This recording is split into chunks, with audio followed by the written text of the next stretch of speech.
Hello everyone, this is Advocate Meghana Derewan and I welcome you all to MSD Legal. You are watching Know the Law series and today's discussion is about divorce laws and the comparative analysis about contested divorce and mutual consent divorce.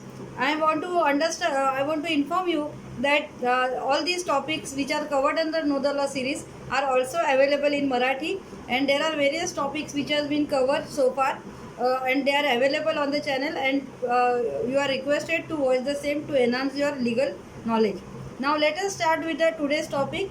Today's topic is very vast, however I have tried to discuss upon the major takeaways or the major points from the legal setup as such. So let us start. We all know what is divorce. So divorce is nothing but the separation of husband and wife on the law point. That means once the divorce is granted by the court, there is no relationship exists between the husband and wife, and they are independent persons. So that they can start their lives once again, and if at all they want to remarry, they can always remarry after the divorce is granted. However, there is one element such as judicial separation, where husband and wife they do separate from each other. However, their status still remains as an husband and wife, and legally they are still related to each other. However, in divorce, this relationship comes into an end, and there is absolutely no relationship that exists between the parties. Now, considering this, let us understand which are the provisions for the Hindu people, that is the Hindu persons, for the purpose of divorce. So we are going to discuss 5 to 6 points on contested divorce and mutual consent divorce related to Hindu Marriage Act 1955. So let us begin. Firstly, section 13 talks about the grounds about the contested divorce which is filed by any of the spouse against another person in the court of law. Now these grounds can be any, depends on the personal law of the person. However, under Hindu law, section 13 enumerates grounds such as cruelty, adultery, or there is a desertion of more than 7 years, or the person is not available and he has left the spouse and he is missing from more than 7 years. Then the presumption of death comes into picture. Then if other person has renounced the world and taken the sannyas, whereas that means he is not interested in continuing with the marital bond, so that is also one of the ground. If person is suffering from any venereal disease or a disease like leprosy or any mental disorder, then other person can seek divorce on those grounds. So all those grounds are given in section 13 of Hindu Marriage Act, under which person can file a contested divorce. Here we want to understand that when contested divorce is filed, other person may or may not agree to the divorce, and hence it is contested for years together. Whereas in mutual consent, the husband and wife they sit together and they decide mutually and jointly what would be the terms of separation, and the terms are enumerated in mutual consent petition jointly, and there it is submitted before the court. Hence it is a mutual, it is called as mutual petition, and it is much simpler petition as such. Now, it is important that in mutual consent petition, both husband and wife jointly file the petition, whereas in contested divorce, as the name suggests, it is filed by any of the parties separately. Now, what are the important aspects of any divorce? The important aspects such as to the maintenance of wife and children, then alimony, that is a permanent alimony to paid to wife and children. Then if children are there, then what about the custody? What would be the terms about the visitation right of other spouse who does not have the custody, that is the non-custodial parent? What would be the visitation right? What is the excess right that is given to him? So all those situations are already considered and arrived at the mutual term, and it is mentioned in the mutual consent application.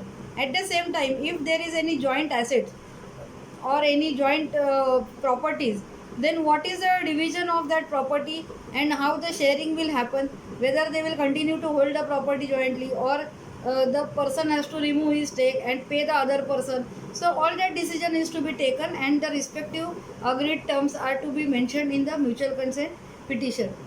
Then there is a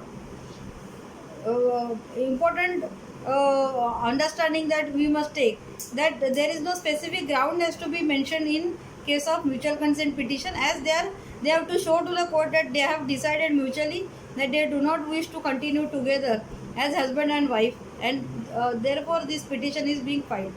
Now, what is the time period and cost? The time period is 6 months to 18 months for mutual consent petition, and in case of contested divorce, based on the complexities, it may differ to 3 years to 5 years or more. So, in case of mutual consent petition, they can engage a single advocate who can draft the divorce petition based on their agreed terms, and it is filed before the court. However, in contested divorce, both husband and wife, they have to engage different lawyers, and the respective lawyer will represent them in court of law.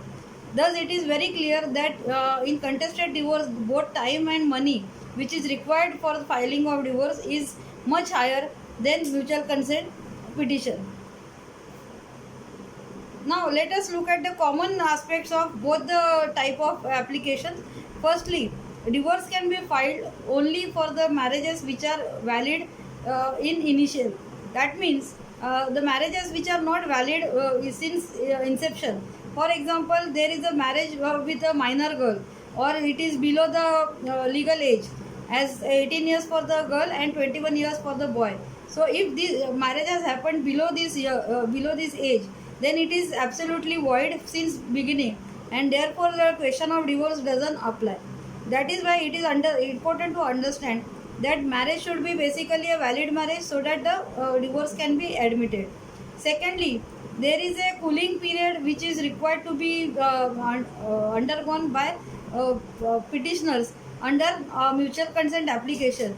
This cooling period is for 6 months, and as per the recent judgment by High Court, by the Supreme Court, it is reduced to 1 month, and depending on the circumstances of the parties, the court may grant waiver of the cooling period of 6 months. Now, the question arises whether divorce can be taken without filing application before the court. The answer is no. The no divorce can happen either on orally, or by filing and signing any affidavit by the other spouse, or by filing a declaration with the notary.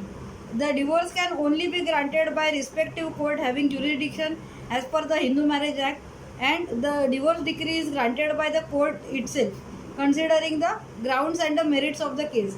However, if person remarries before the divorce is granted, it is an offence under Indian Penal Code as bigamy, and it is punishable under section 494 of Indian Penal Code, and imprisonment of 7 years can be levied on the such person along with the fine. If it is found that the former marriage is concealed and person has remarried illegally, then this offence is recorded under section 495 of Indian Penal Code, and imprisonment of 10 years can be given to that person, and it is a absolutely cognizable and non-bailable offence. So you can understand how serious that offence may be. That is the reason why we always inform the clients that they should not remarry before the divorce is granted. In fact, even the divorce is granted, they have to observe a period of 3 months, so that in case the appeal is filed against such divorce decree, then this second marriage should not happen until it is a clear green signal from the court side. However, there is a recent judgment which talks about that even in appeal period person can get remarried as such. So we must understand the broad legal perspective on divorce as far as the mutual consent and the contested divorce in the given discussion. Let me know if you have any queries or questions and any suggestions in the comments below. If you have liked the videos, kindly share and subscribe to this channel. Also watch the other topics which are already uploaded on the channel. And thank you so much. Jai Hind, Jai Maharashtra.